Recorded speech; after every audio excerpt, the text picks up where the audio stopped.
Bismillahirrahmanirrahim. Elhamdülillahi Rabbil alemin. Ve l'aqibatu lil muttaqin. Vessalatu vesselamu ala seyyidina Muhammed sadiqil va'dil amin. Ve ala alihi ve ashabihi ecma'in. Amma ba'd. Assalamu alaikum ve rahmatullahi ve berekatuh. Allah azza ve celle Qur'oni Karimning Tavba surasida shunday marhamat qiladi. Astagfiru billah. Laqad ja'akum rasulun min anfusikum azizun alayhi ma anittum harisun alaykum bil mu'minina raufur rahim. Ey insonlar, axir sizlarga o'zlaringizdan bo'lgan, sizlarning kulfat mashaqqat chekishingizdan qiynaluvchi, sizlarni to'g'ri yo'l, haq dinga kelishingizga haris, tashna bo'lgan va barcha mu'minlarga marhamatli, mehribon bo'lgan bir payg'ambar keldi-ku. Muhammad Mustafa sallallohu alayhi vasallam insonlarning ichidagi eng shafqatlisi, eng rahmatlisi bo'lgan zot sallallohu alayhi vasallam. Hozirgi o'qiganimiz oyatdan mana shu narsa ma'lum bo'ladi. Kishini rahim shafqatli bo'lishligi qancha ziyoda bo'lsa, Alloh taologa shuncha bu kishi yaqin bo'ladi. Kimi qalbi qattiq, berahim, shafqatsiz bo'lar ekan, shu odam Alloh taolodan uzoq ekanligini alomati shu fe'l. Demak, rahim shafqat kishini Robbisiga yaqin qiladigan sifatlardir. Dunyo ahllari faqat o'zlariga qarashli kishilarga rahim shafqatli bo'ladi. O'zini bolasiga, aka-ukasiga yoki jigarlariga. Ammo musulmon odam bunday emas. Musulmon odamning rahmati butun insoniyatga, balki butun mavjudotga bo'ladi. Payg'ambarimiz sollallohu alayhi vasallam insoniyatning eng shafqatlisi, eng rahmdili deb aytdik. Makka mushriklari Rasulullohning da'vatini qabul qilmasdan, jannatga o'zlari uchun yo'l ochmasdan, kufrda qattiq turib olganligidan Rasululloh qattiq kuyunar edi. Qattiq alamlanar edi. Mana shu narsadan norozi bo'lar edi. Alloh taolo payg'ambarimizga taskin berdi. Astagfiru billah. Fala'allaka baqi'un nafsaka ala atharihim illam yu'minu bihadzal hadisi asafa. Ey Muhammad, agar ular, ya'ni qavmdoshlaringiz, Makka mushriklari ushbu so'zga, Qur'onga iymon keltirmasalar, ehtimol siz ularning ortidan afsus nadomat bilan o'zingizni halok qilursiz. Bunday qilmang deyapti. Chunki bunday qilishingizga loyiq emas bu odamlar. Aytayapmiz, musulmonlardan faqat o'zini va o'zini atrofidagilarni o'ylab, faqat ularga rahim shafqat qilmaydi. Rasululloh insonlarning eng shafqatlisi bo'lgan edi.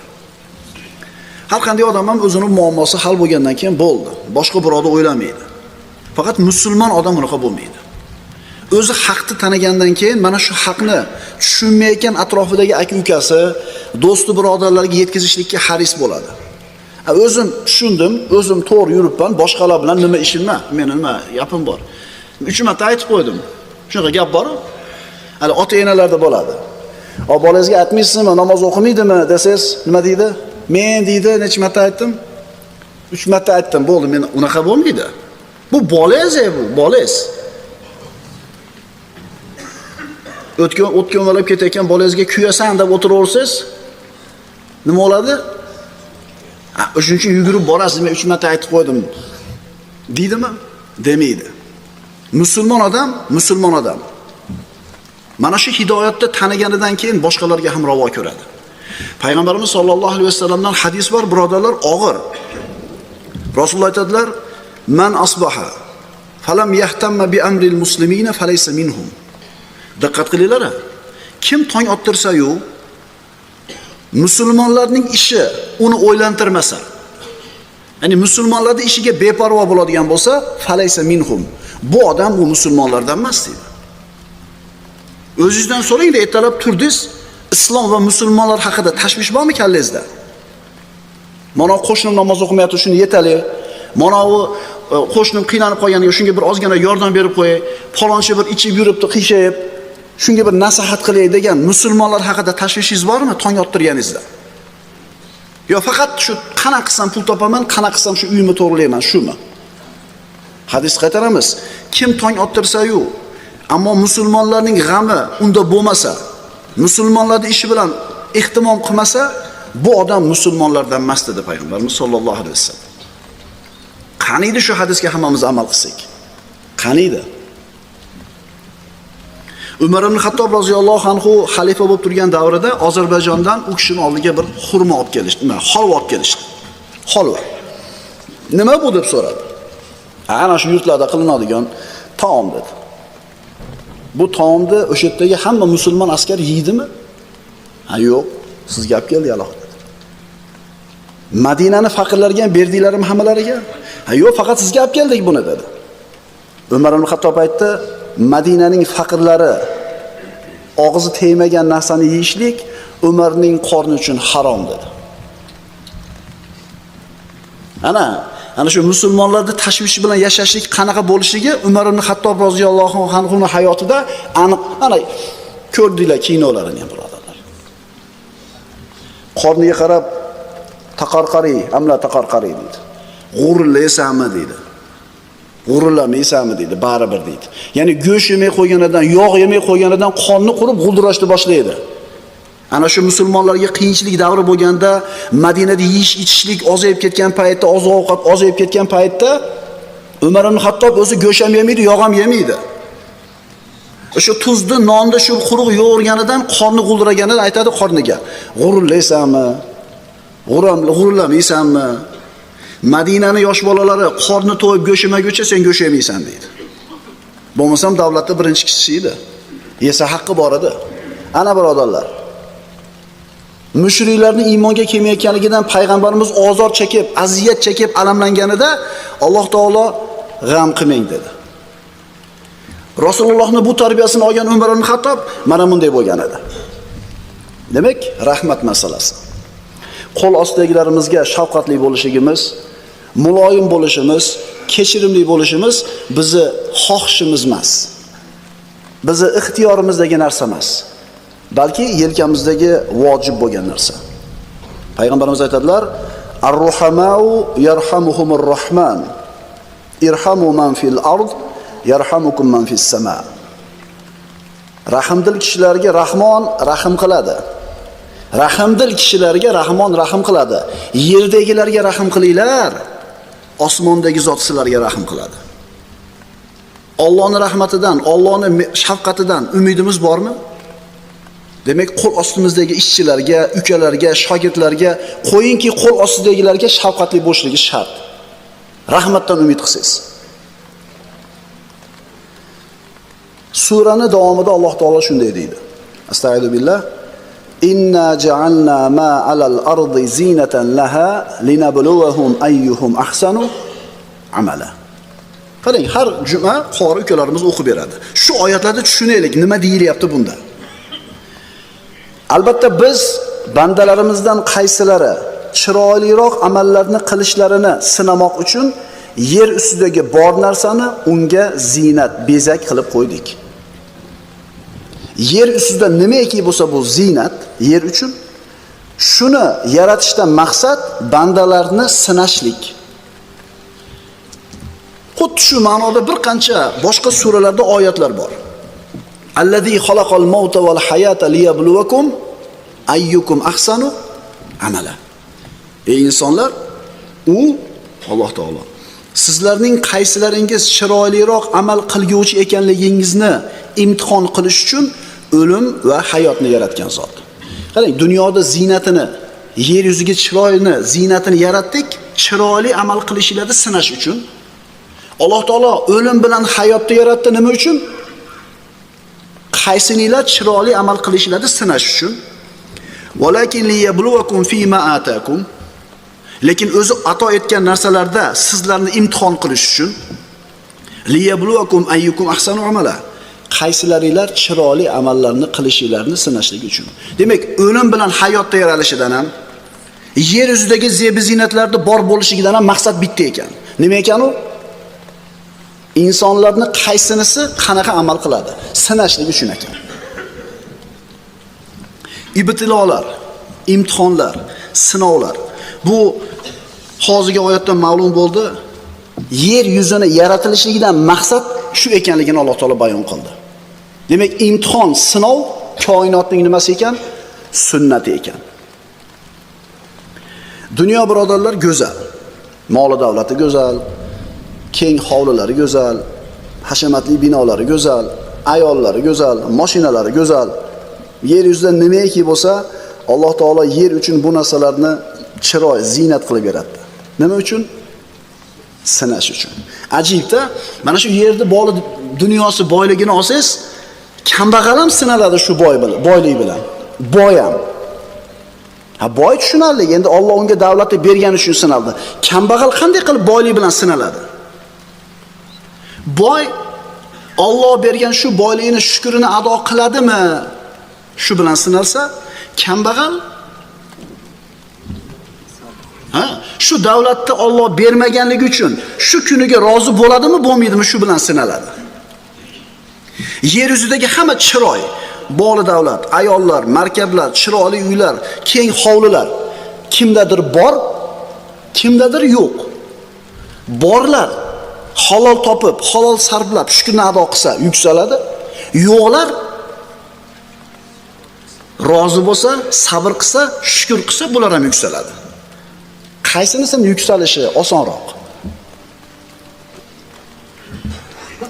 Kim lag'vni Alloh taoloning toatidan afzal deb biladi? Kim ilm majlisini gunoh ma'siyat majlisidan afzal deb biladi?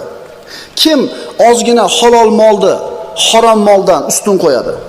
Kim o'zini halol juftlik bo'lib turib zinoga, fahshga, haromga qo'l uzatadi? Biz sinov imtihon hovlisidamiz. Inson suvga tushganda ho'l bo'lmay iloji yo'q. Chang kechiga kirganda chang bo'lmay iloji yo'q. Modomiki bu hovliga kiribmizmi? Bu nima hovli ekan? Sinov imtihon hovlisi ekanmi? Demak biz birodarlar imtihondamiz, sinovdamiz. Kunda bir mahalmi? Kunda bir mahal sinov bo'ladimi? 5 mahal bo'ladi. Boshqa payt sinov bo'lmaydi. 5 mahal ekanmi? Har daqiqada imtihon bor birodarlar. Har soniyada imtihon bor. Har lahzada, har nafasda imtihon bor. Esimizdan chiqib qolmasin nima kelganligimiz dunyoga. Qaysinimiz savobli ish qilamiz, qaysinimiz gunoh qilamiz, Alloh sinashlik uchun bu dunyoga siz bilan bizni kiritdi. Inna ja'alna ma 'alal ardi zinatan laha linabluwahum ayyuhum ahsanu amala. Albatta biz bandalarimizdan qaysilari chiroyliroq amallarni qilishlarini sinash uchun yer ustidagi bor narsani unga zinat, bezak qilib qo'ydik. Ammo xotirjam bo'laylik birodarlar. Xotirjam bo'laylik. Va inna laja'iluna ma 'alayha sa'idan juruza. Oyatni qarang davomini. Zinat qildik, ammo hech shak shubhasiz uning ustidagi bezaklarni sip-silliq, qup-quruq qilib yo'q qilib qo'yguvchi ham bizdirmiz. Qiyomat kuni birodarlar, yer tekis bo'ladi. Tog' tosh bo'lmaydi. O'ydim chuqur bo'lmaydi. Ko'kat bo'lmaydi. Hech narsa bo'lmaydi. Sip-silliq bo'ladi. Alloh taolo boshqa surada aytadi. Dar haqiqat bu hayotda dunyoning misoli, ya'ni Alloh taolo dunyoda nima ekanligini bizga tushuntiryapti. Alloh taoloning nazarida qanaqa narsa bu dunyo? Bu hayotda dunyoning misoli xuddi biz osmondan yog'dirgan bir suvga o'xshaydi. Bas, odamzot va hayvonot yeydigan narsalardan iborat bo'lgan yer nabototi, o'simliklari u bilan aralashib, hatto yer chiroy olib, yasan-tusan qilganidan keyin qurib yotgan yer, osmondan suv tushdi, ko'katlar chiqdi, yer yuzi bezaldi, go'zal bo'ldi. Mana hozir go'zal bo'lyapti ko'chalar. Mayog'dan kelyapti, qarangda, bug'da ekilgan joyda. Ko'm-ko'm bo'lib ko'zingiz yayratyapti. Bir oy burun bormidi? Alloh taolo shuni ko'rsatyapti bizga. Va yer ahli uning ustida kuchli, qudratlimiz deb o'ylay boshlaganida, yerga kechasi yoki kunduzi bizning farmonimiz kelib, biz uni go'yo kuni kecha obod bo'lmagandek vayronaga aylantirib qo'yamiz. Dunyo shunga o'xshaydi. Bugun bor, ertaga yo'q. Hozir o'tirganlardan birortasi yo'q edi 100 yil burun. Hozir masjidda o'tirganlardan birortasi yo'q edi 100 yil burun. O'ylaylik-da, fikr qilaylik-da. Va hozir masjidda o'tirganlardan birortasi bo'lmaydi 100 yildan keyin. Mana shu 100 yilda bir kelib ketadigan bir avlod ekanmiz. O'tgan yil ochilgan gullardan bir daray bormi? O'tgan yili ochilgan, bog'larni go'zal qilib turgan gullardan darak bormi? Yigitlar, hozir siz bilan biz hayotimizni gul davridamiz. Qo'limizdan har qanday ish keladi. Mana shunday kuch-quvvatga to'lgan paytda, qo'limizda dunyo bor paytida, bilagimiz quvvatda turgan paytda, gunoh ma'siyatdan ehtiyot bo'lib, sinov imtihondan o'tsak, albatta Parvardigorning didoriga yetishamiz. Va mana shu yo'lda yurmasdan zalolatni tanlaganlar ham, ular ham o'ladi. Zolim ham o'ladi, mazlum ham o'ladi. Kullu man alayha fan va yabqa wajhu robbika zul jalali val ikrom. Yer yuzidagi barcha narsa, barcha jonzot foniydir. Buyuklik va karam sohibi bo'lgan Parvardigoringizning yuzi o'zingizda mangu boqiy qolur. Demak, dunyoga kelishimizdan maqsad, dunyoda bunaqa chiroyli bo'lishidan maqsad, bir odamni boy, bir odamni kambag'al bo'lishidan maqsad nima ekan? Sinov imtihon ekan. Boy bo'lsangiz, shukrini ado qiling, yuksalasiz. Boy bo'lmasangiz, rozi bo'ling, shukr keltiring, hamd ayting, siz ham yuksalasiz. Ajib, bu boylik ustida boy ham sinaladi, kambag'al ham sinaladi.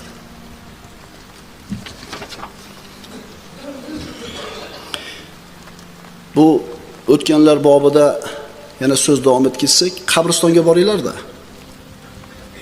O'qisiz ketganlarda, ya'ni kelib hali qabri turibdi, shu odam borligini eslatyapti qabri. Shu odamda bor ekanligini qabri eslatyapti. 20 yil burun olingan nonushtadagi video syomkani ko'ring-da. 20 yil burun olingan nonushtadagi video syomkasini ko'ring-da. Nonushtaga kirib kelayotgan oqsoqol otalarimizni sanang. Mana odam ketdi, mana odam ketdi. Juda ko'p ketdi. Faqat siz bilan bizni nomimiz inson bo'lganligi uchun, unutuvchi bo'lganligimiz uchun hayolimizdan, yodimizdan ko'tarilib qoladi. Ular ham keldi, 60 yil, 70 yil yashadi, sinovdan o'tdi, o'tmadi, ketdi. Qilgan amallarini, mukofotini, samarasini, natijasini kutib yotishibdi. Qaysi surani suhbat qilyapmiz? Nimalarni gaplashdik?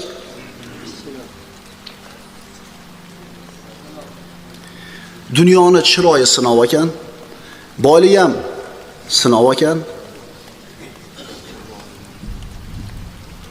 Mana inson dunyoga imtihonga, sinovga kelgan ekan. Insonning tabiatida shahvatlar bor, mayllar, xohish istaklar bor. Mana shu narsani borligi siz bilan bizni imtihonga ro'baro qiladi. Agar hech narsani xohlamaydigan odam bo'lsa, na moli dunyoga rag'bati yo'q, na bir keng hovliga, na xotinga qiziqishi bor, na mashinaga qiziqadi, hech narsani xohlamaydigan odam bo'lsa, bu odammi bu? Bu odam bo'lmaydi bu. Chunki Alloh taolo mana shu narsalarga bo'lgan hirsni, muhabbatni, xohishni, shahvatni bizni tabiatimizga joylagan. Bir odam aytsa, men hech narsani xohlamayman desa, aniq bilan yolg'onchi u. U o'z ko'rsatyapti. Qanday? Xotinaga ham qiziqmaysan. Mashinaga ham qiziqmaysan. Unaqa odam bo'lmaydi, birodarlar. Chunki Alloh taolo aytadi: Astagfirullah. Zuyina lin-nasi hubbush shahawati minan nisa wal banin wal qanatiril muqantarati minadh-dhahabi wal fidda wal khaylil musawwama wal an'ami wal harth. Zalika mata'ul hayatid dunya wallohu 'indahu husnul ma'ab. So'zimizni dalili. Odamlarga, musulmonlarga dedimi? Kofirlarga dedimi? Umuman odamlarga dedi. Odamlarga ayollar, bolalar, tuganmas oltin, kumush boyliklar, qimmatbaho otlar, mashinalar degan. Chorva va ekin-tikinlar kabi istak xohishlarga ko'ngil qo'yish chiroyli qilindi. Hamma xohlaydi, hamma yaxshi ko'radi, hamma ko'ngil qo'yadi. Holbuki bu narsalar hayotda dunyoning o'tkinchi narsalaridir. Allohning huzurida esa eng go'zal qaytadigan joy jannat bordir.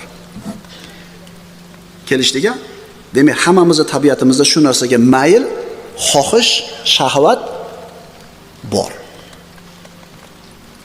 Albatta bu shahvatlarni joylashlik Alloh taoloning bir hikmati uchun bo'ldi. Ayollarga bo'lgan rag'batimiz bor, Alloh ayollarni yaratdi. Moli davlatga bo'lgan ishimizda muhabbat bor, uni paydo qildi. Chiroyli minaladigan markablarga, mashinalarga, otlarga bo'lgan ichimizda istek bor, Alloh taolo uni ham paydo qildi. Qarangda, masalanchi ot minmagan odam ham, otni farqiga bormagan odam ham rosa chiroyli otni ko'rsa ajratadi. Imtihon. Modomiki insonning tabiatida mana shu narsalarga rag'bat, xohish, mayl, istak bor ekanmi? Demak, u doimiy imtihonda. Qarangda, ajoyibda, shu shahvat, shu mayl, istak siz bilan bizda biror bir lahzaga to'xtaydimi? Inson oldida ikkita ish turadi. Bittasini qilsa Alloh rozi bo'ladi, ikkinchisini qilsa norozi bo'ladi. Oddiy. Buni qilsang rozi bo'ladi Robbing, buni qilsang rozi bo'lmaydi Robbing. Ixtiyor seni qo'lingda. Inson bolasi mana shu dunyo ne'matlarining ichida, lazzatlarning ichida mubohlarini oldida ham turadi, haromlarning oldida ham. Alloh taolo mana shu dunyo zebi ziynatlarini muboh ham deb belgiladi, harom deb ham belgiladi. Agar banda ruxsat berilgan muboh bo'lgan ne'matlarni olib shukrini ado qilsa, yuksaladi. Harom bo'lgan narsalardan to'xtab sabr qilsa, yuksaladi. Mana shu ikkala holatda ham yuksaladi. Halol bo'lganidan oladi, shukrini keltiradi, ko'tariladi Allohning nazdida qadri. Harom bo'lganlardan o'zini tiyadi, yana manzilati Alloh taoloning daraja oldida ko'tariladi. Demak, mana shu shahvatlarda siz bilan bizni tabiatimizda bor bo'lishligi bizni jannatga olib boradigan yo'lga yetaklaydi. Ya'ni bu shahvatlar bo'lmasa, imtihon ham bo'lmasdi-da. Shahvat bor ekan, imtihon bor ekan. Imtihon bor ekan, o'tsa jannat bor, ammo o'ta olmasa jahannam bor.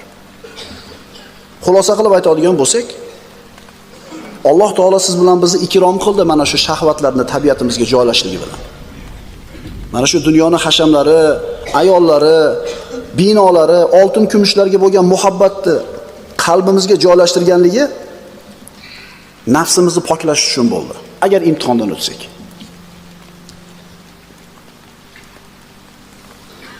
Bir yigitki ham aqli, ham biligi kuch-quvvatga to'lgan paytda, gunoh ma'siyat ro'parasiga kelgan paytda men Robbimdan qo'rqaman deb o'zini tiysa, bu qanday bir oliy maqom bo'ladi. Hasiban nasu an yutraku an yaqulu amanna va hum la yuftanun. Alloh taolo aytadi. Odamlar iymon keltirdik deyishlari bilangina imtihon qilinmagan hollarida qo'yib qo'yishlarini o'yladilarmi? Anamasizlar, la ilaha illalloh Muhammad rasululloh deb qo'ysak bo'ldi, qutuldik deb o'ylaysizlarmi? Yo'q. La ilaha illalloh Muhammad rasululloh deganingizdan keyin har kuni imtihon bor. Har kuni ekzamen topshiramiz. Har lahzada. Sizni xolab turgan, shahvatingiz xolab turgan harom narsani oldingizda turishligi fitna. Xolayapsiz shu narsani? Nafs xolayapti, oldingizda turibdi. To'xtadingiz, fitnadan o'tdingiz. Imtihondan o'tdingiz. Va amma man khafa maqama robbih va naha an-nafsa 'anil hawa fa innal jannata hiyal ma'wa.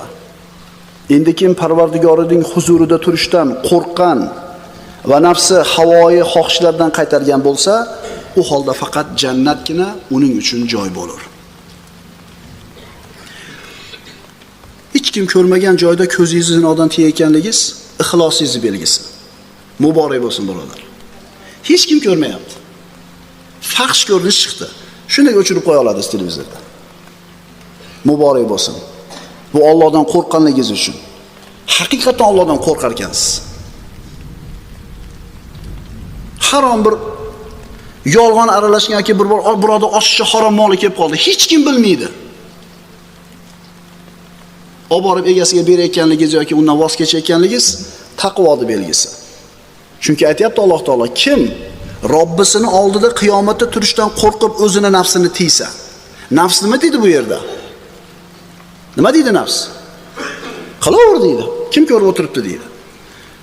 Odamlardan qo'rqib, odamlardan uyalib gunohdan tiyilayotganlar yolg'iz qolganda o'zi biladi nima qilayotganligini. Payg'ambarimiz sollallohu alayhi vasallam aytadilar, Imom Daylamiy rivoyat qilgan Hasanul G'oriy hadis. Rasululloh aytadilar: "Utruku dunya li ahliha, fa innahu man akhadha minha fawqa ma yakfihi, akhadha min hatfihi wa huwa la yash'ur." Diqqat qilinglar. Dunyoni dedi payg'ambarimiz, o'zini egalariga beringlar. O'zini egalariga qo'yinglar. Dunyo uchun yashayotganlarga topshirib qo'yinglar. Bas albatta kim undan, dunyodan o'ziga kifoya qiladiganidan ortig'ini olgan bo'lsa, o'ziga kifoya qiladiganidan oshiqchasini olgan bo'lsa, bilmagan holida o'zining o'limidan olibdi, o'zining halokatidan olibdi. Yetadiganidan oshiqchasiga haris bo'lyaptimi? Demak bu o'zini halokatga tashlayapti shu inson. Ibn Abbos roziyallohu anhudan rivoyat qilingan hadis, Imom Ahmadning musnadlaridan, Marra Rasululloh sallallohu alayhi va sallam bi shatin maytatin. Kunlarda birida payg'ambarimiz sollallohu alayhi vasallam sahobalar bilan yo'lda ketib borar ekanlar, o'lib, chirib, sasib ketgan bir qo'zini jussasini ko'rishdi. Yo'lda chekkasiga tashab ketishgan egalari. Rasululloh uni ko'rib aytdilar: "Vallazi nafsi biyadihi lad-dunya ahvanu alallohi min hadihi ala ahliha." Jonim qo'lida bo'lgan zotga qasamki, bu o'lik qo'zi o'zini egalariga xor bo'lganidan ko'ra dunyo Alloh taologa xorroq dedi. Qo'zi o'lmay turib qadri bor edi. Qiymati bor edi. Egalari ehtiyot qilar edi, yaxshi ko'rar edi, parvarish qilar edi. O'lganidan keyin, harom o'lganidan keyin egasiga qanchalik qadri bor? Zig'ircha qadri yo'q. Shuning uchun tashab ketishdi. Inna ja'alna ma 'alal ardi zinatan laha. Albatta biz yer ustidagi bor narsani unga zinat, bezak qilib berdik. Go'zal bog'lar, hashamatli binolar, qimmatbaho mashinalar, go'zal ayollar, shirin taomlar, mansablar, kursilar, birodarlar, dunyo chiroyli, dunyo jozibador. Bir yigit ro'parasiga faxsh kelganda Allohdan qo'rqaman deb o'zini to'qsa. Xotirjam bo'ling. Hech kim ko'rmagan joyda gunohdan tiyildingizmi? Sizni xizmatingizni Alloh zoya qilmaydi. Alloh taolo hech kimga haqqini bermay qo'ymaydi. Bunaqa taqvo qilgan, bunaqa yoshlikda o'zini pokiza saqlagan yigit xor bo'lmaydi hayotda. Yusuf alayhissalom 18 yashar, 17 yashar yigit, qul, vazirning ayoli qavat-qavat eshiklarni ustidan yopib, xonaga olib kirib, zinoga taklif qilganida. Ayol turibdi, o'zi taklif qilib turibdi, Yusuf alayhissalomdan faqat xohish kerak xolos. Rozi bo'lsa bo'ldi. Nima dedi? Ma'azalloh, innahu robbi ahsana matvay. Alloh saqlasin dedi. Alloh saqlasin. Axir u dedi, ya'ni seni ering menga yaxshi joylar bergan hojam-ku dedi. Hech kim ko'rmas edi. Odamlarda. Va hojasi bu narsani sir albatta saqlar edi. Ammo nima dedi Yusuf alayhissalom? Qarang, mana shu taqvosi uchun Alloh taolo qanday bir aziz ikrom qildi bu kishini. Qullikdan Misrni vazir maqomiga ko'tarmadimi? Ikki dunyoda obro'li, aziz, mukarram qilmadimi? Agar shu gunohga qo'l urganda nima bo'lardi? Demak, birodarlar, yer yuzidagi hamma narsa yerni ziynati. Bu chiroyni yaratishdan maqsad Alloh taolo siz bilan biz imtihon qilishligi. Kim bu imtihondan o'tsa, jannatga boradi. Kim imtihondan o'ta olmasdan yiqilsa, jahannamga qulaydi. Alloh subhanahu va taolo o'zi imtihondan go'zal suratda o'tadigan solih bandalar qatoriga qo'shgan bo'lsin.